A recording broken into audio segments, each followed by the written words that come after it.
প্রিয় ছাত্রছাত্রী, ব্রাইট বাংলা পয়েন্টে তোমাদের সকলকে স্বাগত জানাই। আজকে আলোচনা করব তোমাদের অষ্টম শ্রেণীর সংস্কৃত বিষয়ে দ্বিতীয় পর্যায়ে যে গুরুত্বপূর্ণ সমাস বিষয়ে যে গুরুত্বপূর্ণ প্রশ্নগুলো তোমাদের করতে হবে সেই বিষয়ে আজকে আলোচনা করব। তো দেখো, আজকের ভিডিওতে সেই চলে যাই। সেখানে প্রথম প্রশ্নগুলো যে ছিল, এখানে আছে দেখো, সমাস নিচের প্রশ্নগুলোর উত্তর দাও, প্রত্যেকটির মান 1। এবার করবে সমাস শব্দের অর্থ কি? উত্তর হলো সংক্ষেপ। তারপর সমাস শব্দের ব্যুৎপত্তি লেখো। লিখবে সম্পূর্বক অস ধাতুর উত্তর ঘয় প্রত্যয় করে হচ্ছে সমাস। তো সমাস কাকে বলে? সংস্কৃতের ক্ষেত্রে এটা লিখবে একপদী ভাব সমাসা, অর্থাৎ একাধিক পদের এক পদে পরিণত করাকে সমাস বলে। তারপর ব্যাসবাক্যের অপর নাম কি? উত্তর লিখবে বিগ্রহ বাক্য। তারপর সমাসবদ্ধ পদ কাকে বলে? তো এর উত্তর লিখবে সমাসের ক্ষেত্রে যে একাধিক পদগুলি মিলিত হয়ে একটিমাত্র পদ গঠন করে তাকে সমাসবদ্ধ পদ বলে। এখানে দেখো লেখা আছে ভিক্ষায়া অভাব সমান দিয়ে লেখা আছে দুর্ভিক্ষম। এখানে দেখো দুটি পদ রয়েছে, ভিক্ষায়া একটা আর অভাবও একটা। তো এই দুটো পদ মিলে একটি পদ গঠন করেছে দুর্ভিক্ষম, তাই এটা সমাসবদ্ধ পদ। তারপর সমাসবদ্ধ পদের অপর নাম কি? উত্তর লিখবে সমস্ত পদ। তারপর প্রশ্ন 7 নম্বর, ব্যাসবাক্য কাকে বলে? তো উত্তর লিখবে যে একাধিক পদগুলি মিলিত হয়ে সমাসবদ্ধ পদ গঠন করে তাকে বিগ্রহ বাক্য বলে। তারপর 8 নম্বর প্রশ্ন দেখো, কোন সমাসে সমাসবদ্ধ পদটির রূপ দ্বিবচন ও বহুবচন হয়? উত্তর হচ্ছে দ্বন্দ্ব সমাস। যেহেতু দ্বন্দ্ব সমাস তোমাদের পরীক্ষা হবে না, শুধু পরীক্ষা হবে তৎপুরুষ সমাস আর অব্যয়ীভাব সমাস, তাই এই প্রশ্নটা জাস্ট দেয়া আছে এখানে।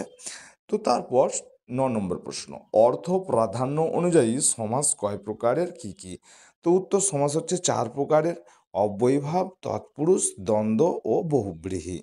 তারপর 10 নম্বর প্রশ্ন দেখো, পূর্ব পদের অর্থ প্রধান হয় কোন সমাসে? তো উত্তর লিখবে অব্যয়ীভাব সমাসে। তারপর উত্তরপদ বা পরপদের অর্থ প্রদান হয় কোন সমাসে? এর উত্তর লিখবে তৎপুরুষ সমাস। তারপর 12 নম্বর প্রশ্ন, কোন সমাসের ক্ষেত্রে সমাসবদ্ধ পদটি ক্লিবলিঙ্গ হয়?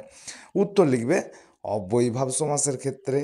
তারপর অব্যয়ীভাব সমাসে পূর্বপদ ড্যাশ হয়, অর্থাৎ অব্যয়ীভাব সমাস যে করছি আমরা, ব্যাসবাক্য যে ভাঙছি, এর পূর্বপদটা হচ্ছে অব্যয় হবে। তারপর 14 নম্বর প্রশ্ন দেখো, কোন কোন অর্থে অব্যয়ীভাব সমাস হয়? উত্তর অভাব, সামীপ্য, পশ্চাৎ প্রভৃতি অর্থে। সম্যক, বৃদ্ধি আরও রয়েছে, তোমাদের অত বিশেষ জানতে হবে না, 2-3টে জাস্ট জেনে রাখো।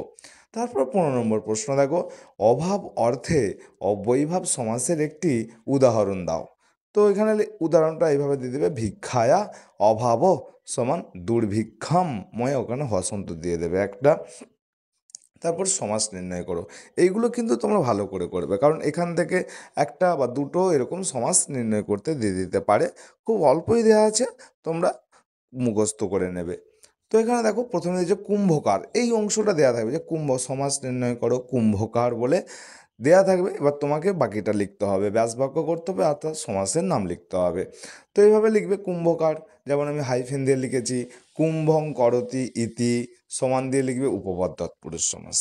তারপর দেখো ব্যাঘ্রভীত, অর্থাৎ ব্যাঘ্রাত ভীত সমান পঞ্চমী তৎপুরুষ সমাস। তারপর পিতৃসম, পিত্রা সম করা হবে পিতৃসম তৃতীয়া তৎপুরুষ সমাস। তারপরে দেখো দুঃখাপন্ন দেওয়া আছে, অর্থাৎ দুঃখম আপন্ন, দুঃখাপন্ন সমান দিয়ে লিখে দেবে এটা দ্বিতীয় তৎপুরুষ সমাস, দ্বিতীয়া তৎপুরুষ। তারপরে দেখো উপনদী, নদ্যা সমীপম সমান অব্যয়ীভাব সমাস। তারপর অনুরূপম, রূপস্য যোগ্যম সমান অব্যয়ীভাব সমাস। তারপরে বিদ্যালয়, বিদ্যায়া আলয় সমান ষষ্ঠী তৎপুরুষ সমাস।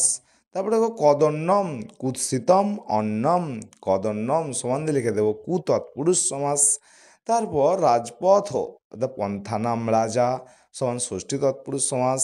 তারপরে দেখো বৃক্ষপতিত অর্থাৎ বৃক্ষাৎ পতিত সমান দিয়ে লিখে দেবে পঞ্চমী তৎপুরুষ সমাস। তো এইগুলো হচ্ছে তোমাদের ওই যে অব্যয়ীভাব আর তৎপুরুষ সমাস দুটো পরীক্ষা হবে সেই বিষয়ে এখানে দেয়া হলো। তারপর আর এক কাছে তোমাদের বিসর্গ সন্ধি আর একটা পরীক্ষা হবে। তো বিসর্গ সন্ধির ক্ষেত্রে যে সন্ধি বিচ্ছেদগুলো গুরুত্বপূর্ণ তোমরা এইগুলো করে রেখো। এখানে দেওয়া আছে দেখো পিতা রক্ষ, পিত বিসর্গযুক্ত রক্ষ করে হয়ে যাবে পিতা রক্ষ।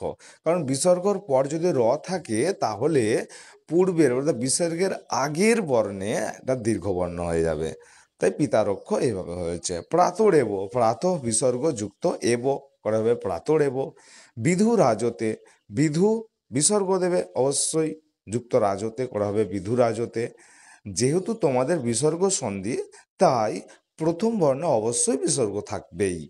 চক্ষু রোগম, চক্ষু বিসর্গযুক্ত রোগম করা হবে চক্ষু রোগম। পুনরপি, পুনঃ বিসর্গ যুক্ত অপি করা হবে পুনরপি। নিশ্চয়, নি বিসর্গযুক্ত চয় নিশ্চয়। তারপর ইতস্তত, ইত বিসর্গযুক্ত তত ইতস্তত। আশ্চর্য, আ বিসর্গ হবে ওখানে একটা, যুক্ত চর্য বিসর্গ আশ্চর্য। রবির উদেতি, রবি যুক্ত উদেতি করা হবে রবির উদেতি। সদ্যজাত, সদ্যযুক্ত জাত করে হবে সদ্যজাত। তারপর শব্দরূপ জাস্ট কয়েকটা দিয়েছি শব্দরূপ, তোমরা দেখে নিতে পারো একটু, তোমাদের সুবিধার্থে একটু করে দেওয়া আছে। তো মহৎ শব্দের দ্বিতীয়ার বহুবচন কি হয়? মহত বিসর্গ হয়ে যায়। তারপর মহৎ শব্দের ষষ্ঠী বহুবচন কি হবে? মহতাম। তারপর রাজন শব্দের দ্বিতীয়ার একবচন রাজানাম, রাজানাম দ্বিতীয়ার একবচন রাজানম। তারপর ঘ, রাজন শব্দের সপ্তমীর একবচন রাজস্বু। পয়স শব্দের তৃতীয়ার একবচন পয়সা। এবার ইদম শব্দের ষষ্ঠীর একবচন এখানে করে দেওয়া নেই। কিম শব্দের স্ত্রীলিঙ্গ তৃতীয়ার বহুবচন কয়া। কিম শব্দের চতুর্থী একবচন কস্যই। তারপর কর্মণ শব্দের পঞ্চমীর দ্বিবচন কর্মভ্যাম। তারপর ইদম শব্দের পুংলিঙ্গ পঞ্চমীর একবচন। অর্থাৎ এখানে এইগুলো তোমরা একটু করে নিও, আর যেগুলো করে দেওয়া নেই সেগুলো আমাদের ডেসক্রিপশন বক্স অবশ্যই থেকে যাবে, তোমরা বই থেকে করে নিও। তার চেয়ে এই কয়েকটা জাস্ট একটা সাজেশন মতো করে দেওয়া হলো। তো ভালো থেকো, সুস্থ থেকো, আর ভিডিওটি ভালো লাগলে অবশ্যই লাইক করে দিও। আর হ্যাঁ, সাবস্ক্রাইব করতে কিন্তু ভুলো না। আর যারা আজকে